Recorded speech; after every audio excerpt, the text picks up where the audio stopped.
Olá, meus amigos, sejam todos muito bem-vindos ao nosso vídeo, ao nosso estudo. Como que vocês estão? Espero que todos estejam bem, estejam em paz. Meus amigos, como nós conversamos no último vídeo, nós estamos fazendo alguns momentos de estudo sobre a prática da meditação e nós estamos baseando o nosso estudo nessa obra que é Medicina e Meditação, um médico ensina a meditar, do autor Roberto Cardoso. É um médico que atua nessa área, na clínica dele, usando a prática da meditação.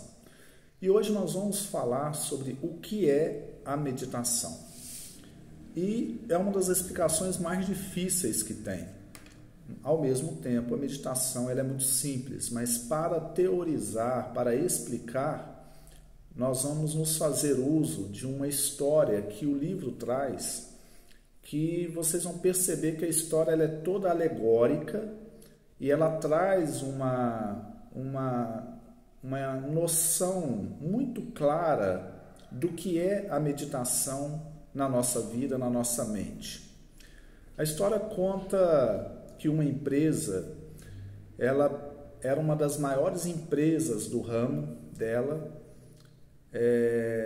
e ela era gerenciada por uma máquina, por um computador, por um grande computador. E esse computador, com a evolução da informática, ele praticamente tomava conta de toda a estrutura da empresa, todo o funcionamento da empresa. Ele realmente, o próprio computador coordenava a quantidade de produtos que entrava, a quantidade de produtos que saía, distribuía o rendimento para os proprietários, pagava o salário aos funcionários, regulava o horário de entrada dos funcionários, o horário de saída. O computador fazia estatística da clientela, do gosto da clientela e fazia projetos para as produções. Era uma fábrica de arranjos para florais. E era uma fábrica que estava tudo correndo muito bem, muita produção, muito lucro. Só que os proprietários praticamente eles não faziam nada, eles só recebiam os lucros, partiam o lucro e a máquina era a grande senhora da empresa, coordenava tudo. Só que começou a acontecer algumas coisas. Por exemplo, um dia os diretores resolveram mudar o horário das reuniões que eles faziam, que era à tarde, eles resolveram passar para manhã, porque eles acreditavam que de manhã os diretores estariam mais alegres, mais despertos e as reuniões fluiriam melhor. E todas as decisões da empresa levavam também para o computador para ele poder aceitar ou não, porque ele tinha um poder de veto também. E levaram essa proposta de passar as reuniões dos diretores para amanhã, o computador não aceitou. Falou que aquilo ia causar confusão, ele argumentou, o computador, que demoraria para os funcionários se adaptarem ao novo horário. Fato é que não puderam mudar o horário da reunião. E a empresa continuou. Um outro momento, estava numa época de Copa do Mundo de futebol. E os funcionários todos empolgados em ver o futebol, em assistir os jogos, e levaram uma petição aos diretores se poderiam chegar mais tarde no trabalho e depois eles pagariam esse horário depois do expediente para poder assistir os jogos da Copa do Mundo. E os diretores realmente compreenderam, né, esse entusiasmo, porque o Brasil é o país do futebol, então é natural que as pessoas queiram assistir os jogos de uma Copa do Mundo, né? Isso traria mais alegria para os funcionários, mais entusiasmo, até para poder trabalhar ali, né, na produção deles. Mas quando eles levaram isso para o computador, para essa alteração de horário, para eles poderem assistir os jogos, o computador não aceitou, porque ele estava rígido ali. Para ele, não, deveria continuar o mesmo horário para a produção continuar. Ele não via motivo para essa mudança de horário, ele não percebia qual seria a necessidade dessa mudança de horário para apenas assistir um jogo de futebol, porque o computador não sentia essa emoção, esse entusiasmo. Era uma máquina, era apenas um sistema. Então ele não percebia a importância de levar em conta a sensibilidade dos funcionários para poder trazer mais satisfação para eles no próprio trabalho. Então a máquina vetou. Num outro momento, os diretores tiveram uma ideia de colocar uma música ambiente durante a produção da máquina, porque eles acreditavam que com essa música os funcionários iam trabalhar melhor, mais calmos, mais alegres, e era uma produção que envolvia arte também. Então essa música poderia trazer inspiração para eles, criatividade para novas formas dos produtos, né? Quando levaram para a máquina também não aceitou, porque não viu sentido em música, ia gastar mais energia, e para ela, que era apenas uma máquina, que não tinha uma sensibilidade, para ela aquilo não deveria existir, e vetou também. Com esse monte de vetos, os funcionários começaram a trabalhar menos entusiasmados. Começaram a criar um clima assim ali dentro da fábrica, de pessimismo, de desestímulo, e apesar de todo mundo falar que estava indo muito bem, não estava indo muito bem. As pessoas não estavam muito satisfeitas em apenas seguir aquelas regras mecânicas, apenas calculadas da máquina, e com isso, com o tempo, a máquina foi caindo, a empresa foi caindo de produção, porque os funcionários já não estavam tão entusiasmados com o serviço, com o trabalho. Então os diretores começaram a ficar preocupados. E aí tiveram a ideia de contratar um consultor para resolver problemas de máquinas, entre aspas, né? O autor coloca ali. E aí chegou esse consultor na empresa, para poder olhar essa empresa e ver qual era o problema dela. E esse consultor, quando ele chegou, ele percebeu que a máquina havia meio que enlouquecido e precisava de tirar poderes da máquina, porque ela estava dominando praticamente a empresa e ela era importante, mas precisava tirar o poder, não deixá-la como senhora absoluta das decisões. E aí os diretores foram levar isso para a máquina e ela passou também a vetar isso. E começou o próprio computador, como fosse até naquele filme Odisseia no Espaço, não sei se alguém já assistiu esse filme, né? A máquina se voltou contra aquelas pessoas, não deixavam as pessoas se aproximar do sistema, do controle, da energia, fechava as portas para poder ninguém aproximar, para poder tirar a energia e tal. Até para desligar a energia, ela mudava a fonte geradora para não permitir que eles desligassem a máquina. E esse consultor falou que era necessário, então, criar técnicas específicas de desligamento gradativo dessa máquina. Como ele já tinha passado por várias outras empresas que a máquina havia enlouquecido também, ele explicou as técnicas que era para poder chegar, às vezes, sem a máquina perceber, fazer alguns desligamentos, colocar ali alguns comandos aleatórios para a máquina interter com aquilo, para poder ter acesso ao sistema fonte, para poder desligar. E assim o consultor foi orientando e gradativamente eles foram fazendo alguns desligamentos da máquina e foi desligando até que a máquina se desligou por completo. E quando se desligou, as pessoas estavam muito apreensivas porque ninguém sabia como viver sem a máquina ali na empresa. Os funcionários trabalhavam e eles não sabiam que poderia haver um funcionamento da indústria sem que a máquina estivesse controlando. Mas quando a máquina foi desligada, houve um alívio. Eles se sentiram mais tomando posse das decisões na empresa. Eles puderam colocar a música que eles queriam, aquilo ali deu um clima e a fábrica continuou trabalhando, né? Deu um clima de leveza, eles puderam mudar o horário da reunião, eles puderam colocar lá horários diferentes para assistir alguma partida de futebol importante, e isso foi trazendo muita alegria. E o técnico, né, o consultor, foi explicando que a máquina ela tinha uma importância, ela era importante para algumas tarefas, só não poderia dar poder absoluto para ela, porque o poder teria que estar na mão dos proprietários, dos diretores nas decisões. E assim eles foram fazendo religamento da máquina, eles ligavam, a máquina exercia algumas coisas, mas eles sempre mantinham ali o poder na fábrica. Até que a máquina, esses desligamentos foram favorecendo a reprogramação. Sempre quando eles podiam mudar alguma coisa, eles desligavam, mudavam e ligavam de novo. Como, por exemplo, a máquina não aceitava funcionários negros, porque no banco de dados estava uma foto de um funcionário branco, ela não aceitava nada que fosse diferente daquilo. Eles desligavam e colocaram lá uma abertura para aceitar funcionários cadastrados negros. Depois ela não aceitou funcionários chineses, porque ali não conferia com o estereótipo que estava ali armazenado na memória da máquina.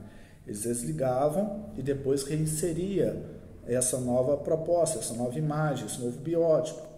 E assim também com pessoas de várias raças, de várias cores, de várias religiões, de várias classes sociais.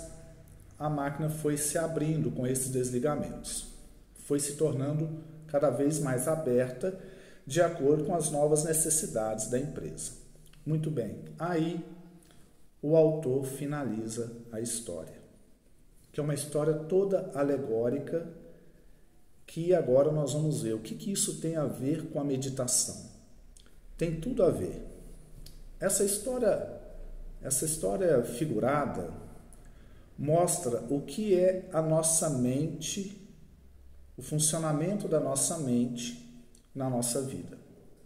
A nossa mente é uma máquina, é como se fosse um computador altamente sofisticado, feito pela própria natureza, feito por Deus. E essa mente que pensa, que calcula, às vezes ela entra em determinados condicionamentos, ela entra em determinados padrões de funcionamento que nos trazem, que nos encarceram, que nos prendem, nos coloca numa prisão mental. E esses condicionamentos mentais, muitas vezes repetitivos, não nos deixam olhar a vida de maneiras diferentes, não nos deixam analisar uma determinada situação sobre um outro ponto de vista, porque o pensamento está funcionando sempre do mesmo jeito, sempre com o mesmo julgamento, julgando as pessoas, julgando a nós mesmos, julgando como isso é bom, isso é ruim, isso é certo, isso é errado. Isso vai criando uma prisão, uma jaula que acaba abafando a consciência, que é o verdadeiro ser, que somos nós em essência. Essa mente condicionada e aprisionada, ela não deixa fluir a criatividade, não deixa que nós possamos desenvolver e tomar as decisões na nossa vida por nós mesmos, porque sempre tem um conjunto de conceitos, muitas vezes herdados, programados lá da infância, que não tem a ver com as leis universais da vida, mas são conceitos e muitas vezes preconceitos que nos escravizam em um determinado tipo de pensamento, de julgamento, de juízo de valor nas coisas, né? Juízo de valor, e acaba nos tornando a nossa vida uma vida miserável do ponto de vista emocional e psicológico, porque não deixa com que nós nos abramos para a vida, não deixa que nós possamos sentir a vida com leveza, com liberdade e com sinceridade, porque vai vivendo uma vida camuflada, uma vida onde a mente está dominando e não o ser essencial que é a consciência. E a meditação é justamente a proposta de fazer breves desligamentos dessa máquina, como na empresa. E esse desligamento, logicamente, não é fazer parar de funcionar a mente, mas é ter momentos de pausa onde essa mente descansa um pouco e você apenas sente conscientemente a vida que está em você. Você sente a sua respiração, você sente a energia corporal, você vai tomando consciência do seu estado emocional. A meditação são esses desligamentos necessários que todos nós deveríamos fazer todos os dias para recapitular o nosso estado interior. São momentos de pausa, onde a mente pensante, que julga o tempo todo, que fica preocupada o tempo todo, ela descansa um pouco, ela para um pouco. É muito necessário essa pausa. E no momento que a gente faz essa pausa através da prática da meditação, nós percebemos que algo lá de dentro vem para fora. Algo bom, que é a nossa própria essência criativa, ela encontra espaço para emergir e trazer ideias novas, trazer ideias mais criativas, e ao mesmo tempo a gente percebe a gente senhor mais das nossas decisões. Meus amigos, quando é que nós tomamos decisões nossa ou nós tomamos decisões dos outros que estão incutidos em nós? Quando é que nós realmente estamos pensando ou estamos sendo pensados? A nossa mente ela alcançou uma aceleração tão grande na Idade Moderna, principalmente. Nós estamos pensando tanto que é quase que parece que ela está funcionando sozinha. As pessoas estão vivendo no piloto automático. Então a mente faz isso, faz aquilo, julga ali, mas a pessoa não percebe que muitas vezes não é ela que está direcionando a sua vida. É essa mente que não para de pensar que está direcionando. E por isso que a pessoa está num grau de insatisfação, às vezes interior, e nem sabe por quê. Não sabe por que está triste, não sabe por que está insatisfeita, não sabe por que está com estresse, porque justamente não é ela que está controlando a sua vida. É a mente pensante que não parou, que não está tendo pausa, que está num fluxo direto de funcionamento. Nem na hora de dormir a mente para, porque a pessoa fica sonhando, acorda. Então a meditação, a prática meditativa, ela chega na nossa vida com essas estratégias sutis de ir dando pequenos espaços de pausa nesse funcionamento mental para que o ser se restabeleça. Então, naquele momento onde você para e medita, seja 5 minutos, 10 minutos, 20 minutos, você está sentindo apenas você. Ali naquele momento você não está julgando nada, você não está pensando na sua história de vida, não há necessidade de resolver nenhum problema, é apenas a necessidade de você silenciar-se por dentro. Silenciar a mente, silenciar o coração, aceitar completamente a sua existência no agora, no momento presente. E nesse momento que você faz isso, você percebe uma mudança vibratória, você percebe uma mudança no estado emocional, no estado mental, vai havendo um relaxamento. Isso são as pausas. São os pequenos desligamentos necessários. A hora que você volta, que você sai da meditação, você percebe que você está melhor, você está mais atento, você está mais focado, você está mais criativo, você está mais pronto para continuar o seu dia, as suas atividades. Então, essa é a pequena partezinha do livro, outra parte que nós estamos abordando aqui com os amigos, No outro vídeo, nós vamos continuar essa reflexão para conhecer cada vez mais o que é a meditação, como se faz, os benefícios que ela traz, que são muitos, mas a gente vai devagar. Então, meus amigos, nós vamos ficando por aqui, por esse vídeo. Um grande abraço a todos. Espero que essa história tenha trazido de uma forma alegórica uma percepção melhor sobre o que é a meditação e o que ela pode fazer na nossa vida. É uma coisa maravilhosa. Vou me despedindo aqui. Um grande abraço a todos e até o nosso próximo vídeo. Muita paz.